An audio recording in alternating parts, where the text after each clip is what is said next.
Sorry. I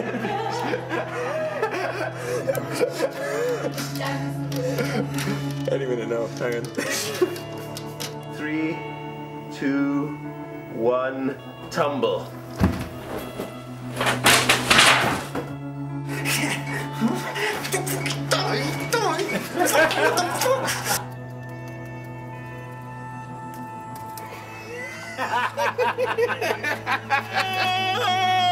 Feel the funk! Get him. Look. Go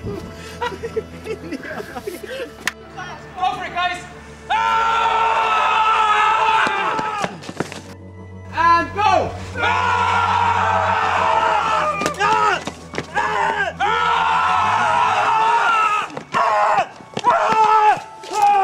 Let's do another one.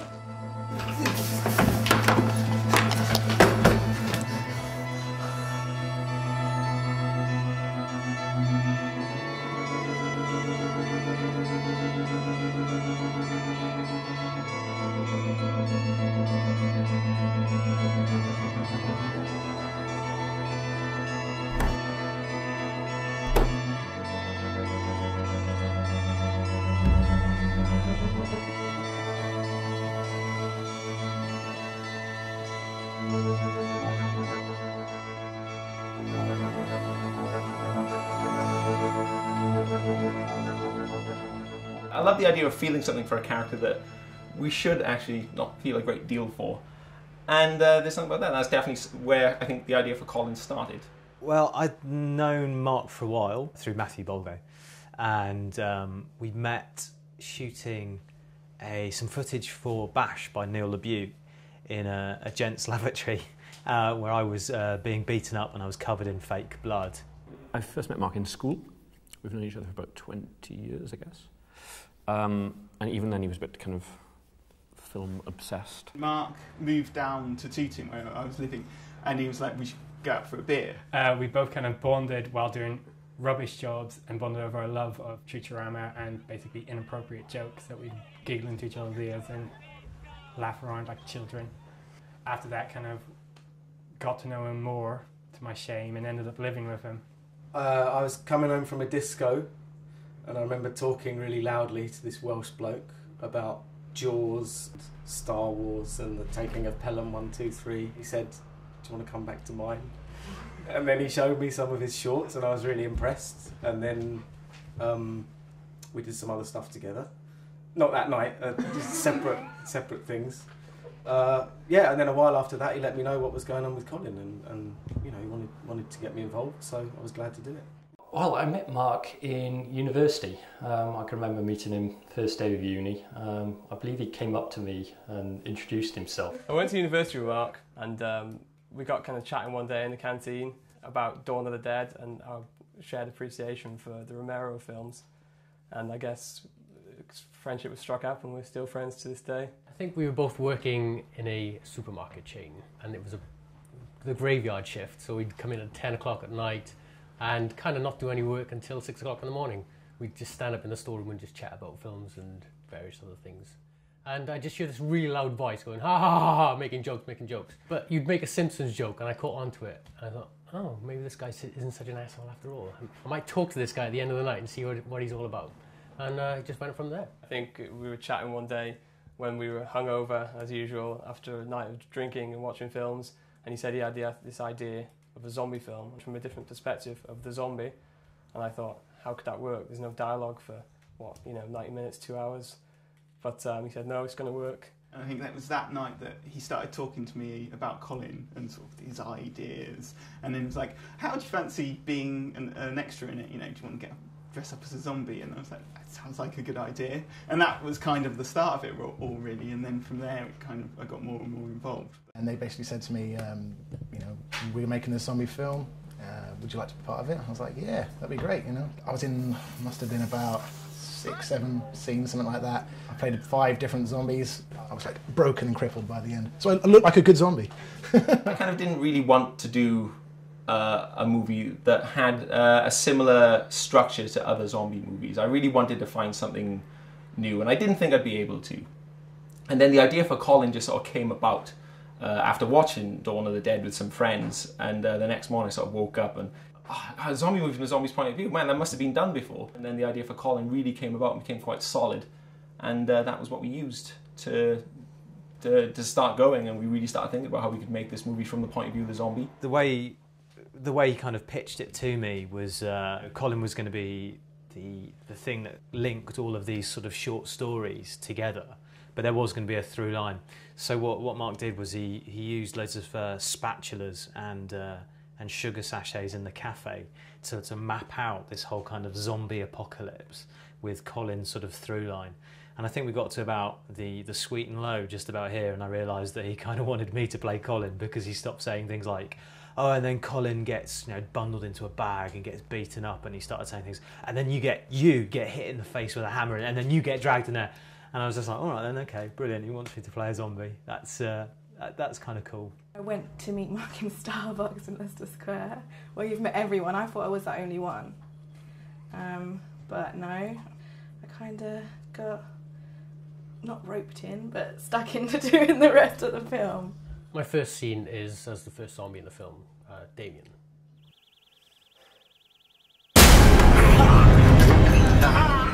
Which is my biggest scene. You actually get to see my face in that one.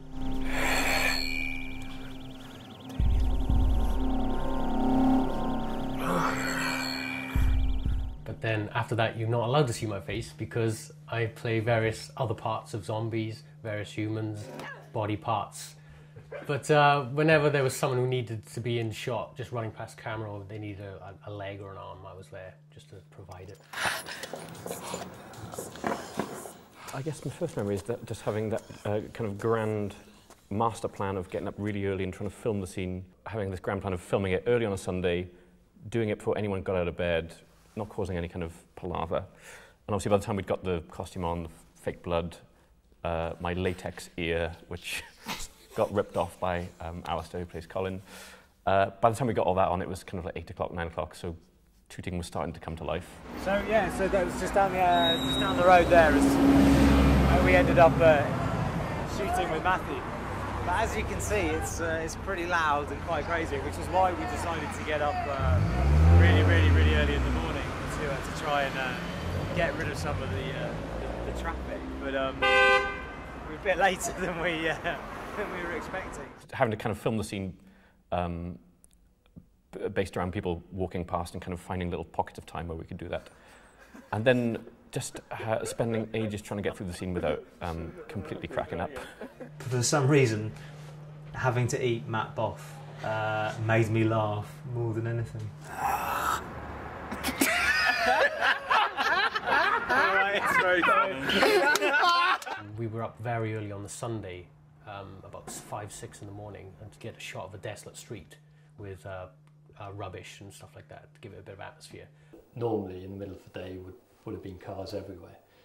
And it was just a lovely day, great lighting, nobody about. We set it all up, and we had this idea of if I drove the car back and forth quite fast over these newspapers, it would make them rustle and make it look like they were blowing in the wind, and it instantly added something to the scene. Nice.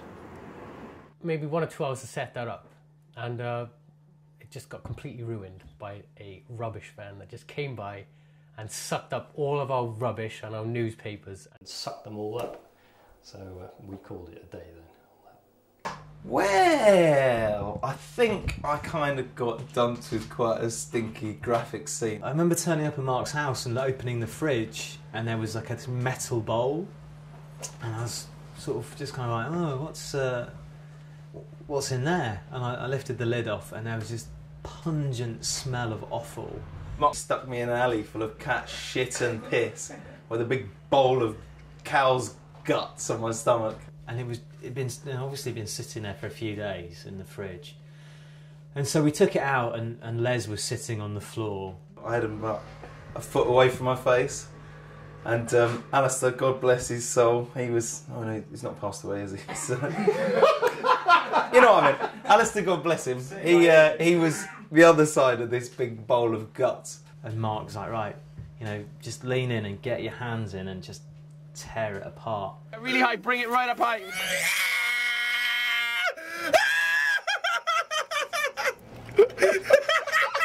He bared up really well, and I just started dry gagging. Bring it higher, bring it higher, bring it higher, bring it higher. Are you puking? I am wretched. Bring it higher, bring it higher. Because I was leaning right into it, and I was just getting 2 nostrilfuls of really horrible offal smell. Higher, higher, higher. I've got cow's guts in my testicles, I can feel it. And Les is sort of screaming, going, no, no, no, but trying not to laugh at the same time. Stop, man, stop. And Mark, the whole way through, is just like going, yeah, rip it apart, pull it apart more, pull it apart more. And eventually I had to bow out of the awful puppetry, and Craig got his hands in there because he was quite happy to. Yeah, I don't mind. I'll stick my fingers in anything. But they stank. They stank. Have you ever had cow's guts in your face? They fucking reek. And back to... I nearly went then. When we were shooting the brick stuff, I mean, Richard had this this sort of bag that's like run up the back of his head and came through. He had to put a blood pack on me, which I had to control. So I had this sort of line running up my back to the front of my head, hidden in my hair. So that when the brick would hit him and bounce off his head, he could like squeeze his blood out. So in a single shot, it would be this kind of effect where the brick would bounce off and he'd bleed. So I was going to just throw a rolled up ball of socks at him. But Lee Crocombe, one of the MacGyver of the shoot, just sort of went off and said, "I've got an idea how to make a brick. I'll be right back." Make a brick. We haven't got any materials. We've got this piece of polystyrene. Make a brick out of it. So take a piece of polystyrene, cut it up with a knife, put some hot chocolate over it to give it some colour, give it a bit of shape with a carving knife, and you got a brick. He came back with this amazing fake brick, which was perfect, and everything seemed to work. And the only thing we couldn't get to work was the brick to bounce off Rich's head. Unfortunately, because it's made of polystyrene, there was no weight to it. But so you just had to make it. You just had to throw it with a bit of force, and I think Les took about 20, 30 takes to actually hit Richard on the head with this piece of polystyrene. 3, 2, 1, get him. Oh, shit! Chuck. Richard's got a funny shaped head, and like aerodynamically, it's very difficult to hit with a piece of foam that looks like a brick. Got it in the end, but it took a good load of takes. He's so close to him that his fingers crept into shot, and I had to airbrush them out. And I'm so bad at airbrushing that I blurred the shot so bad. If you go through it frame by frame, you can actually see how wonky my replaced shots are. And every time we got one on shot, it'd start pissing itself. Go.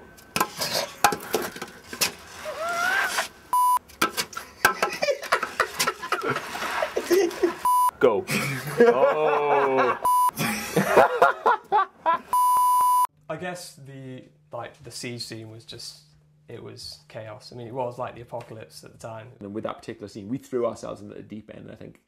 We started filming, it was the first weekend of filming, wasn't it? A call from Mark goes, I'm going to be shooting a big zombie fight scene in my house. I need bodies. You available? And I went, yeah. So as usual, hop on a train, make my way to London.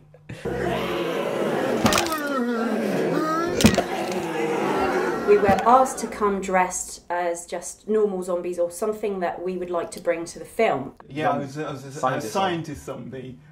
Mark had a white coat hanging around, so because I am a scientist, I kind of had to dress up as a scientist zombie. I remember it was a really full-on day. It started with zombie school. A small patch of grass just outside his house where we're all taught how to moan and drag our feet in a convincing manner. And coming around the corner, there was just this sea of people in kind of various degrees of zombie makeup.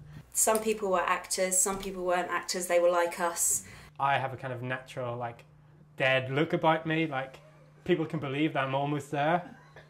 So I was kind of leading the zombie school, kind of teaching people how to break a limb. All of us got together and worked out the best way, how we're going to attack and what we're going to put people in groups. But I got a bit upset because there was a few people already made up, and I was just wearing this old shirt, and I thought, this is no good. So I ripped it open and set fire to it and then rolled around the dirt for about 20 minutes and no one noticed. I just went, what's the point? We choreographed the scene as well outside beforehand, didn't we? Yeah, we went right at it. And spent 2 days filming in the house. Hear action and everything would be going on around you and everything was choreographed and timed. It was like roasting hot in August. It was like people had crammed into this tiny flat. So yeah, so we were filming in the house and scientist zombie got hit in the face about 6 times. You got So I had an umbrella and I was just like, and the back and I swings got you were him catching like. And I was next to, I think, the umbrella coming up through the stomach. That was next to me. And then behind me, we had intestines being pulled out. Yeah, and we had all the mince.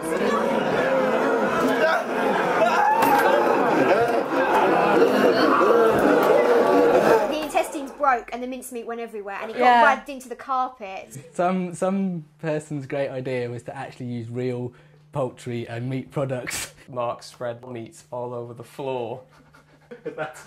And all over the walls. Now this kind of happened on the first day, about halfway through the day. So for the rest of the 2 days, everything just smelt like rotten meat. And it was the smelled and it hottest cooked. day. It started cooking on the carpet. I remember kind of getting quite a strange sense of pleasure out of stabbing that fake head with a screwdriver. It was fun. I think it was the second day. Mark saying this was my death, and Mark saying, "Okay, right, I want you to just go about halfway up the stairs, and then just fall backwards, and these guys will catch you." And I remember going, and Mark just went, "Oh no, it's fine. Let me show you." And he just launched himself onto these poor guys and sort of crowd surfed into the lounge. And I kind of thought, well, I can't really argue with that. If Mark can do it, I guess I can.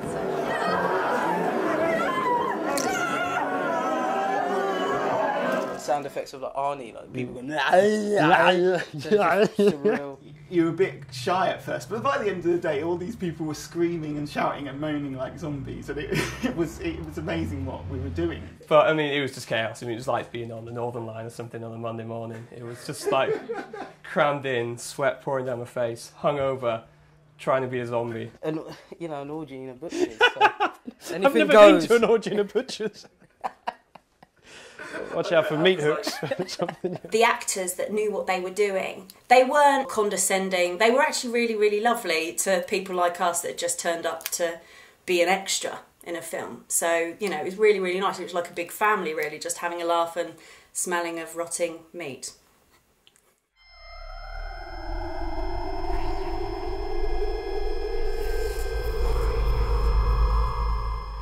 One of the first scenes we looked at logistically was the basement scene. When I was writing, that was the one scene where I didn't have a location in mind. There were very specific elements to that scene that we needed for the sequence to work. We needed it to have a trapdoor for Colin to get into. We needed to have some stairs that would lead up, but there'd be walls on either side. So what we had to do was we had to construct that set in the edit. We did what we normally do, which was we just turned up at somebody's house and kind of took over for the weekend. Owen's mum, she just kind of disappeared and was just like, okay, off you go. And all the makeup crew were there. And then we just went out to that dirty shed and moved all the furniture from one side of the shed to another to give ourselves a bit of space. I really enjoyed doing that scene. It was, especially with the girls, like, you know, they were obviously all bound and blind and things, and trying to help them out as much as you could as well. I was blind for the day, and it took about, you know, I think it was 2 hours to put all the makeup on, and I was the first one to have my eyes covered up, so I had a very long time being blind. We were in makeup for hours in the morning, having our eyes made to look like they're gouged out, so we're completely blinded. Jess, who come along for that day, actually come up with a wonderful way of thinking about how we could do it, and she stuck like cotton wool pads over the eyes, which is quite good because it protects the girl's eyes, and then threaded through the black thread that we used, and we just painted them up afterwards. The bulk of what we shot there was in a house that was barely standing, like a shed that was barely standing in Teddington. That was a good weekend. That was I have to say that was possibly the only time I skived from work while we were making Colin, because I'd run out of holiday. That was when Damien's dad came down. He's not an actor. We couldn't find any actors of that age who were kind of willing to do anything for free, so Damien pulled him out of the pub and he came on down and gave it his best shot, and he was great, but he was very disturbed at the way his character manhandles Kate. Aidan was telling me that he was really bothered about it. He's saying, oh, she looked so scared when I was strangling her. And I wasn't. The first day I had no idea where I was filming. We've kind of tweaked it and things and made ways of how to work around the blindness. I think I remember Mark saying, follow my voice or something like that, because obviously we couldn't see. And there's a bit where Kate has to walk past me and I have to grab her. But I can't see her to know where to grab, so at first I was like missing and stuff. And you said to Kate, oh, make a noise so Sarah knows where you are to grab. And Kate starts barking and just things like that, so how to work when you're basically blind. And then we got everybody and piled them all into a car and drove back to Putney to Mark's girlfriend's then house.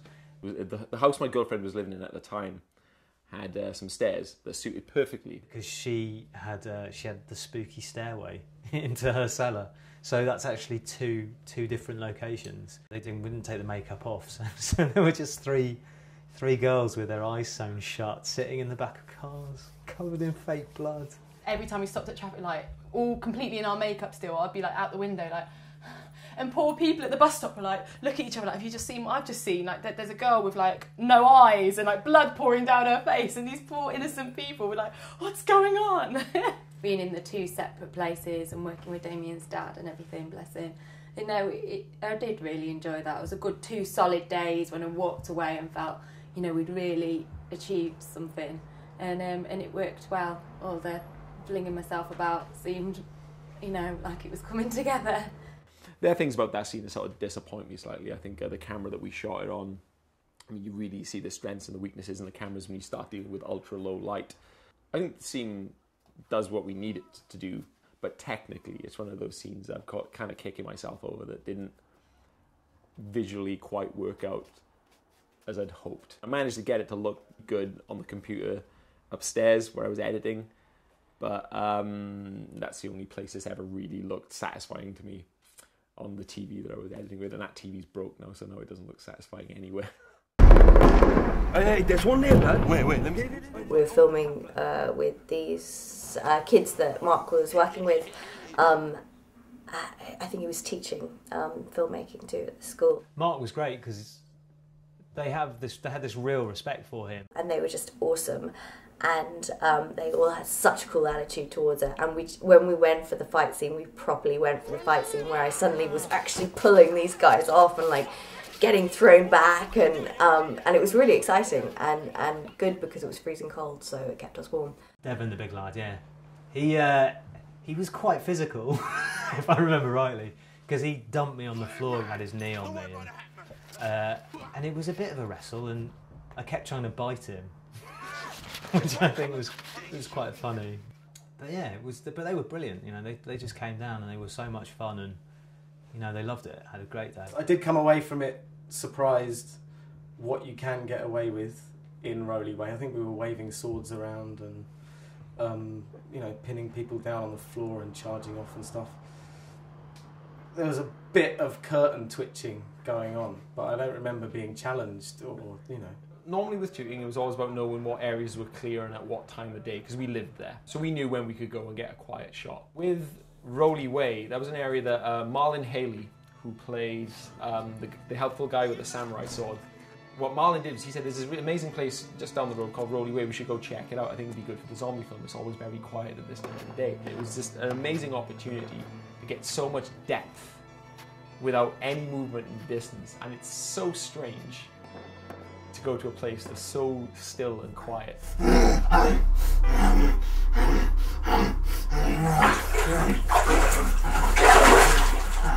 Although I had worked with Alistair, having known him at drama school, I've had that relationship with him. It was the first time we could actually, as actors, connect.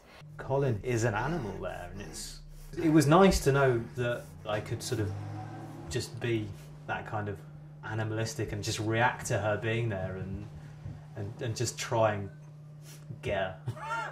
Because I was tied to the pole, and it would come down literally every 10 seconds. Oh shit!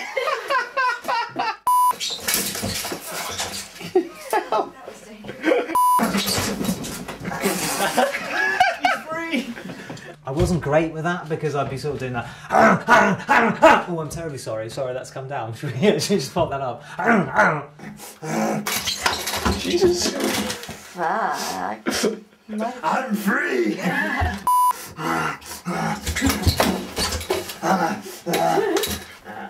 Alistair is he's so scary as Colin, and so whenever that thing came down and I was like in the moment, I would be like, "Holy, it's broken free!"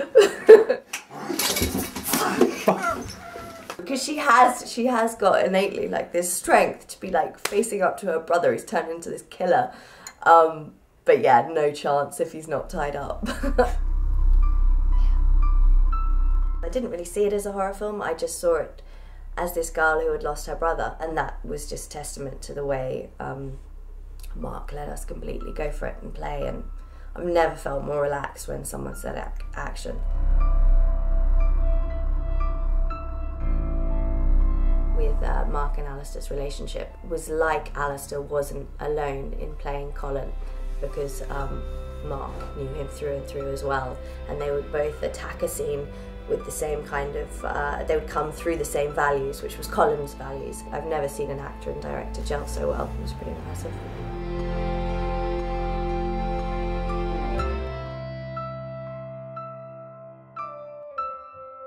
I didn't want to shy away from the stuff that as a zombie fan I'd want to see or expect to see in these movies. It really was important to me that we have this street sequence. We kind of went down to this kind of cul-de-sac in West London and had it all to ourselves. And obviously we kind of had some idea, Mark had the idea set in the script of what the main characters were doing and how the story would play out. But as for everyone else, he kind of just left it up to us to kind of come up with ideas of characters.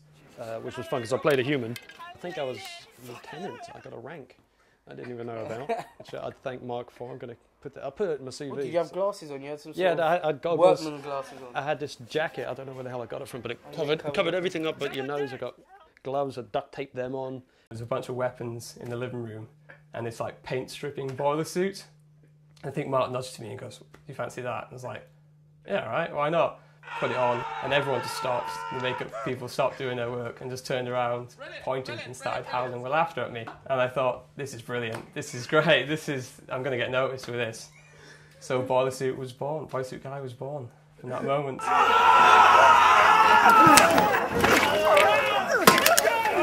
I think it's kind of cool in most films. Obviously, a good sign of an extra is one not to get seen. But on this, it was kind of completely the opposite. You wanted, every extra to have, a story. Okay. Get off me! I mean, the idea was to be the biggest sequence in the film. And what ended up being the biggest sequence in the film was the house siege. That was the first day. The enthusiasm was there. Everyone came down. We had so many zombies for that scene. But for the street fight sequence, we'd been shooting for a while at this point. The enthusiasm had kind of waned. So I was there going, right, we need about 50, 60 people. This is going to be great. And we ended up with 15. Half of which needed to be zombies. So you have to find ways to shoot that so that an audience will believe it. Well, what we do is we'd have the actors selected to play humans filling the frame. Then we'd have the zombies sort of come a little bit closer to the camera and run back and forth so that you couldn't see that they were zombies, you wouldn't see their faces. Because of their energy, you'd assume they were humans. So they'd run back and forth. And then with these kids watching us film, so you'd say, "Hey kid, come here." Run back and forth right close to the lens so we just got this sense of movement. And you cut enough shots like that together, and it looks like there's a lot of people. And that's how we did the street fight sequence. I mean, we didn't have a choice. Most of these guys are my friends, they're not trained actors.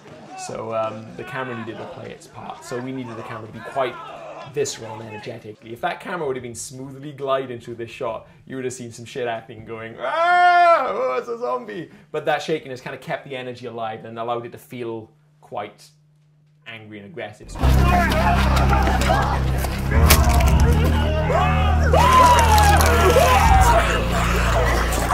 I was working at Concrete Canvas Arts, and one of my students, Faisal Dondi, he'd captured this amazing sound effect, these fireworks going pfft, and that was our sound effect for the explosion. We just got the smoke machine out, give a little blast, gave the camera a good shake, Lee Crocombe chucking leaves and gravel and all sorts. And we just cut a load of shots like that together, and it seemed to work in the edit.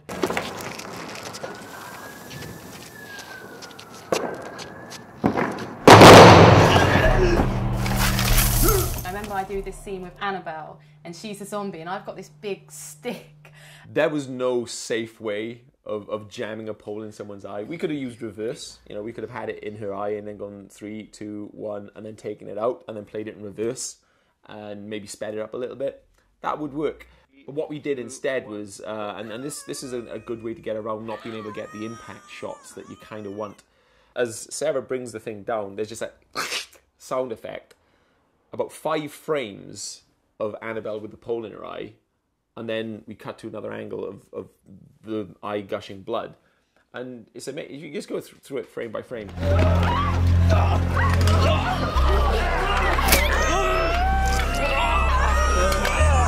Yeah, we had to round everyone up and put them in a corner to sort of basically bash their heads in. Because a few of them had been bitten, like the plan didn't go too well for them. I backed into the corner, and it genuinely was quite scary. Everyone's like, ah, and you know, they're beating the wall with a stick, and I literally was cowering. I had like my blood pump squirting blood out of my neck, and I was screeching like a maniac. Let me have a look. Can we do that again? Can we do that again? Oh, God! Yeah. More because they all took the piss out of me afterwards, which everyone was laughing at my line. I'm bleeding! I'm bleeding! I'm bleeding! I know. There's a lot of kind of thought and emotion went into that. I kind of sat by myself for a couple of days and thought, like, hey, what would you say if you were bleeding? And it kind of just came to me. The initial idea for that last scene was, as it was scripted, Colin gets into this room, kneels, the camera pans down, and there's a girl who looks a lot like Kate Alderman's character. Colin goes into this flat, and that there's a body, and he just sits next to her, and then a few of the sort of things that he's encountered along the way are really, are highlighted. And I think as I went on, I kind of thought, well, no, let's evolve that scene. So I was reluctant to do flashbacks, but with this, we ended up. I thought, yeah, let's have this just the one flashback, and we'll have it explain how Colin got bitten. He said, "Do you know anyone that looks like you?" And to be fair, Leanne was probably the first person that popped into my mind, because when we was younger, I've known her for years, and when we were younger, we used to go out and pretend we were sisters. We had this big, I don't know why, there's not much point to it, but we used to pretend we were sisters when we used to go over a night out. A friend of mine, Kate Alderman, got in touch with me and said, I'm working on this movie, and basically there's another part going. It's apparently going to be a really good role. No one really knows anything about it, but would you be up for coming down and seeing Mark? So I went down and see Mark. And straight away, I think we kind of clicked and understood what kind of person he wanted. I have some nunchucks in the other room. Go and get them. It made me realise that Mark is a actor's director, which I like to call. He's not someone when he's directing you that's, and now I want you to do this and go. He really takes you through the motions of what you're feeling and what you need to do for that character. And again, initially the idea was that he turned up and she'd just been bitten. Oh yeah, she'd just been bitten. Originally it was going to be where I had been bitten, and then it was going to show the take for of me biting Alistair. But on that one, I don't think we didn't really catch the essence of what each character was, and it didn't make you feel for Colin's character, and that's what initially it was about. And on the way to the flat that day, suddenly Mark had the idea that she hadn't been bitten, but there was a zombie in the bathroom. I said to Leanne and Al said, look, can we come back tomorrow? Because what I'd like to do is have there be another zombie in the room. And it was while they were dealing with that zombie that the girl gets bitten, and it's while Colin is with her as she dies that he gets bitten. We get a sense of their relationship, how playful they are, and how, together they sort of feel a level of confidence. So it was amazing that this sort of last scene kind of just evolved really, really quickly. It put us against it in terms of sort of filming it, but that was great because we all just got together, and it was like shooting a short film really, because we were all just in this one location over 2 days. And as an actor, I didn't really know what was expected of me to start off with. And when we went through the scenes of Alistair, we started, you know, Mark was being like be a bit more playful with each other. Don't think, oh my God, you know, make a joke of it. So many different things to see what you could get, and it actually worked because suddenly we had this innocence between the two characters that it wasn't necessarily that we was a couple, but there was obviously something there. And it was all fine, it was all worked out, except for the fact that we didn't have that zombie. You know, it was like, who can we use? And, you know, Mark, you know, had used every sort of contact he probably knew, you know, going up to people on the streets like, will you be in this movie? And we had a lot of fun sort of like saying, right, what's this zombie going to look like? What's this zombie going to be like? Suddenly I was sitting there and I was thinking, who do I know? You know, it obviously had to be someone pretty ugly. And Leanne sort of said, oh man, I know someone who could do that. Well, I just got a random phone call out of the blue from my good friend Leanne, and they need another zombie, and I just thought, yeah, why not? I'll give everything a go. Face action! They were going to go on a girls' night out, and she said, well, come down and do some filming beforehand. The makeup was fun. They obviously did very well in making me look really skanky, which was fun. Really fun. Got nice and messy, messed the hair up, and just got down and dirty, like, just to look as good as all the other zombies did, really. 3, 2, 1, go! The radiator scene, yeah, it took a few takes, I know that.